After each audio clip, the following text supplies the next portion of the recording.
Mga ka-Erts, may isang balita na hindi lang basta nakakagulat, kundi nakaka-proud bilang Pilipino. Isipin mo to, isang sikat na artista, napahanga, hindi sa kasikatan, hindi sa drama, kundi sa pagtulong. Oo mga idol, pag-uusapan natin ngayon ang trending na usapan, Kalinga Edu, binati at hinangaan umano ni Enrique Hill. Pero ang mas malalim na tanong, ano ba talaga ang ibig sabihin nito? At bakit maraming netizens ang nagsasabing, ito na ang patunay na may nararating ang kabutihan? Kaya kung gusto mo ng diretsyong reaksyon, walang filter, walang plastikan, nandito ka sa tamang channel. Fair na.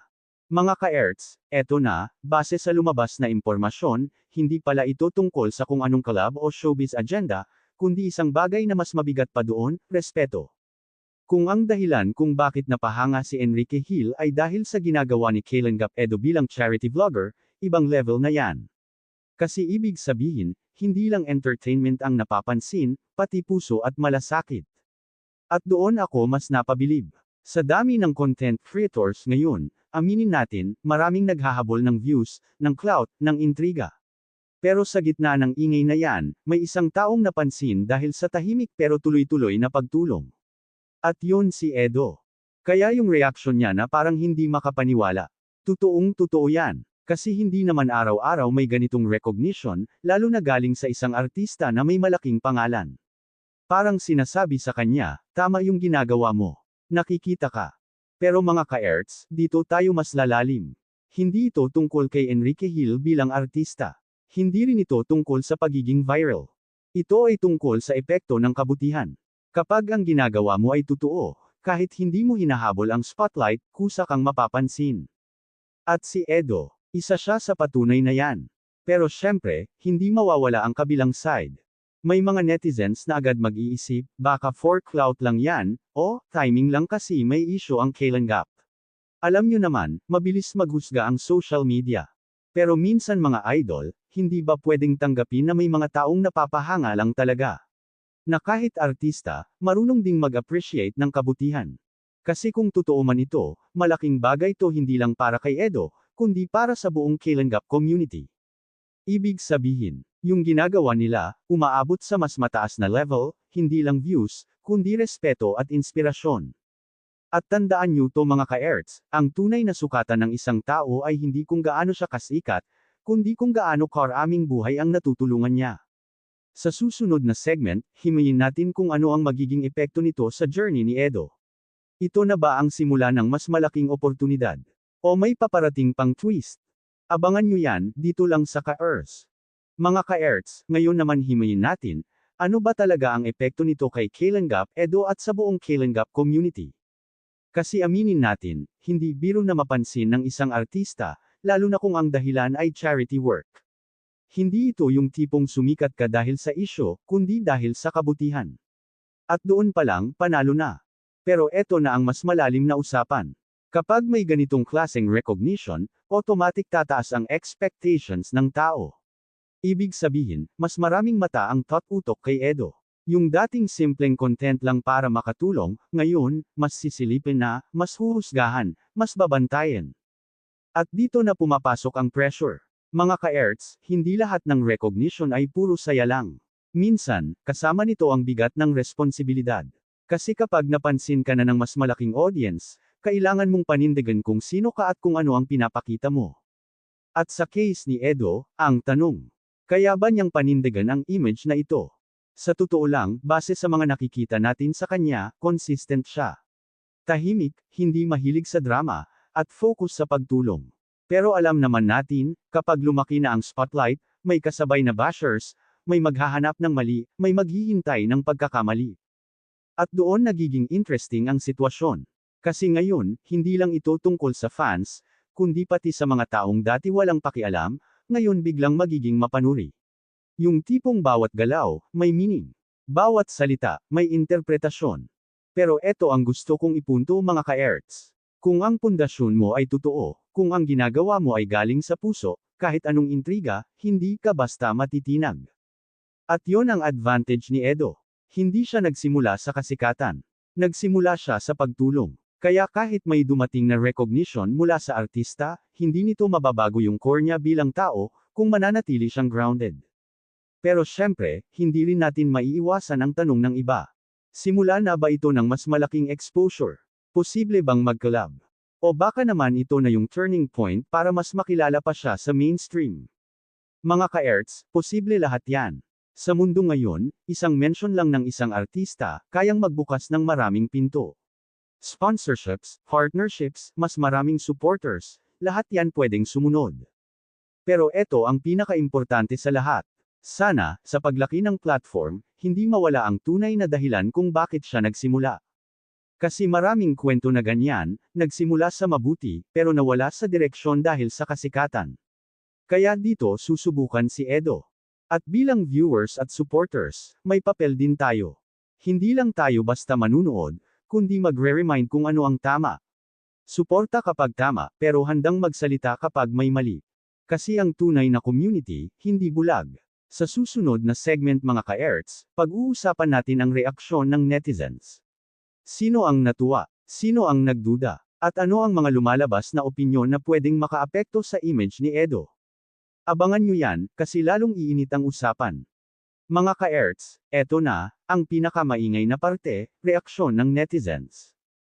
Dito na talaga nasusukat kung gaano kalakas ang impact ng isang balita, kasi iba-iba ang pananaw, iba-iba ang interpretasyon.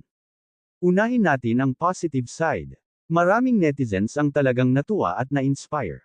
Yung tipong comments na, deserve ni Edo yan, finally, napansin din ang kabutihan, at nakaka-proud na may ganitong klaseng content creator.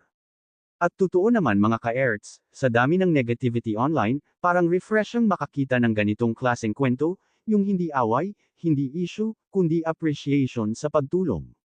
May iba pa nga na nagsasabi na sana mas dumami pa ang artista na katulad nito, yung marunong lumingon at magbigay halaga sa mga taong nasa likod ng tahimik na serbisyo.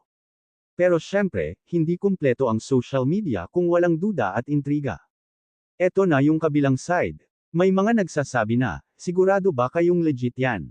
May iba naman, baka ginagamit lang ang pangalan ng artista para sa views. At meron ding, timing may issue tapos biglang may ganitong eksena. Ayan na, classic netizen mindset. At dito papasok ang reality mga ka-erts, kahit gaano kabuti ang isang balita, laging may magdududa. Pero ang tanong, mali ba sila? Hindi rin. Kasi sa panahon ngayon, maraming beses na tayong nakakita ng fake hype, scripted moments, at ginagamit ang pangalan ng iba para sa exposure. Kaya natural lang na maging mapanuri ang tao. Pero eto ang mahalaga, huwag agad husga, mag-observe muna. Kung ang ipinapakita ni Edo ay consistent na pagtulong, at wala naman tayong nakikitang panlalamang o panloloko, bakit hindi natin bigyan ng benefit of the doubt? Kasi kung bawat mabuting balita ay lalagyan natin agad ng mali siya, mawawala na yung pagkakataon na ma-appreciate ang totoong kabutihan. At dito ako bilib kay Edo. Sa gitna ng papuri at duda, nananatili siyang tahimik. Walang patutsyada, walang patama, just doing his thing. At minsan mga ka-erts, yun ang pinakamalakas na sagot sa intriga, katahimikan na may kasamang aksyon. Pero hindi rin natin may kakaila. Habang lumalaki ang pangalan niya, mas lalong lalaki ang ingay sa paligid. Mas maraming supporters, oo, pero kasabay din ito, mas maraming kritiko. At dito napapasok ang tunay na laban. Hindi laban sa bashers, kundi laban sa sarili. Kung paano mo hahawakan ang fame, kung paano mo paprotektahan ang layunin mo. Kaya ngayon, dalawang kampo ang makikita natin. Yung naniniwala at sumusuporta. At yung nagdududa at naghihintay ng patunay. At pareho silang may epekto sa magiging takbo ng kwento ni Edo. Sa susunod na segment mga ka-erts, pag-uusapan natin ang mas malalim na tanong, ito na ba ang turning point ni Kalingap Edo? Posible bang ito ang simula ng mas malaking platform at mas maraming oportunidad? O baka naman, may mas malaking pagsubok pa na darating? Mga ka-erts, eto na tayo sa pinaka-critical na tanong, ito na ba ang turning point ni Kalingap Edo? Kasi kung susumihin natin ang lahat, recognition mula sa isang artista, ingay ng netizens, dagdag exposure, lahat ng yan ay parang simula ng bagong chapter. Pero tandaan nyo, hindi lahat ng turning point ay puro pag-angat. Minsan, ito rin ang simula ng pinakamabigat na pagsubok. Bakit? Kasi habang tumataas ka, mas ramdam ang pressure. Mas maraming umaasa, mas maraming nakatingin, at mas maraming naghihintay, hindi lang sa tagumpay mo, kundi pati sa pagkakamali mo. At dito napapasok ang totoong laban ni Edo. Mga ka-Erts, hindi na sapat ngayon na mabait ka lang o matulungin. Kailangan mo ring maging matatag. Kasi ang mundo ng social media, mabilis magbago. Ngayon, pinupuri ka. Bukas, pwede kang batikyusan. Isang maling galaw, isang maling salita, pwedeng baliktarin ang lahat. Kaya ang tanong ngayon, handa ba si Edo sa ganitong level ng spotlight? Sa totoo lang, base sa journey niya, malaki ang chance na oo. Kasi hindi siya produkto ng hype, produkto siya ng totoong karanasan. Hindi siya sumikat sa isang viral video lang, dahan-dahan siyang nakilala dahil sa consistency niya sa pagtulong. At yon ang edge niya. Pero eto ang hindi dapat kalimutan. Habang lumalaki ang platform, mas lalong lumalaki ang tukso, pera, fame, influence. At dito nasusubok kung hanggang saan kakakapit sa prinsipyo mo. Mga ka-Erts, maraming kwento na ganito. Nagsimula sa mabuti, pero nawala sa direksyon dahil sa kasikatan. Nagsimula sa pagtulong pero nauwi sa pagpapasikat. Kaya ngayon, nasa kamay ni Edo kung paano niya hahawakan ang pagkakataong to. Gagamitin ba niya ito para mas makatulong pa? O baka unti-unting mabago ang focus dahil sa pressure at expectations? At hindi lang si Edo ang involved dito. Pati ang Kalenggap community. Kasi habang may ganitong klaseng recognition, mas lalong magiging sentro ng atensyon ang buong grupo. Lahat ng kilos, lahat ng content, mas susuriin, mas babantayan. At dito papasok ang responsibilidad ng bawat isa. Hindi lang basta gumawa ng content, kundi siguraduhin na ang bawat ginagawa ay may integridad. Kasi isang mali lang, pwedeng madamay ang buong pangalan. Pero mga ka-Erts, gusto kong iwan sa inyo ito. Ang tunay na turning point ay hindi nasusukat sa dami ng taong pumapansin sa iyo, kundi sa kung paano ka nagbabago sa gitna ng atensyon. At ngayon, nasa gitna si Edo ng moment na yan. Ito yung pagkakataon na pwedeng mag-level up ang kanyang mission, o maging simula ng bagong hamon na susubok sa kanya bilang tao. Sa huling segment mga ka-Erts, ibibigay ko ang pinakamensahe. Para kay Edo, para sa Kalenggap, at para sa ating lahat bilang viewers. Ito na ang pinakapuso ng reaksyon na to, kaya huwag kayong aalis. Mga ka-Erts, dumating na tayo sa pinakapuso ng usapan. Hindi na ito tungkol sa artista, hindi na rin ito tungkol sa ingay ng social media. Ito ay tungkol sa mensahe. Sa lahat ng nangyari, mula sa pagkakapansin kay Kalenggap Edo, sa reaksyon ng netizens, hanggang sa posibilidad ng mas malaking oportunidad, iisa lang ang malinaw. May nararating ang kabutihan. At si Edo, isa lang siyang simpleng tao na piniling tumulong. Walang kasiguraduhan, walang kasikatan noong simula, pero nagpatuloy. At ngayon, unti-unti siyang napapansin, hindi dahil sa drama, kundi dahil sa puso. Pero mga ka-Erts, dito papasok ang pinaka-importante kong mensahe. Para kay Edo kung sakaling makarating to sa'yo. Sana, sa lahat ng papuring natatanggap mo ngayon, manatili kang pareho. Yung tahimik, yung totoo, yung hindi nagpapadala sa ingay ng paligid.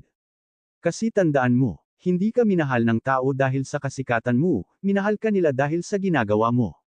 At sana, kahit dumating pa ang mas maraming opportunities, mas maraming pera, mas maraming exposure, huwag mawawala yung dahilan kung bakit ka nagsimula.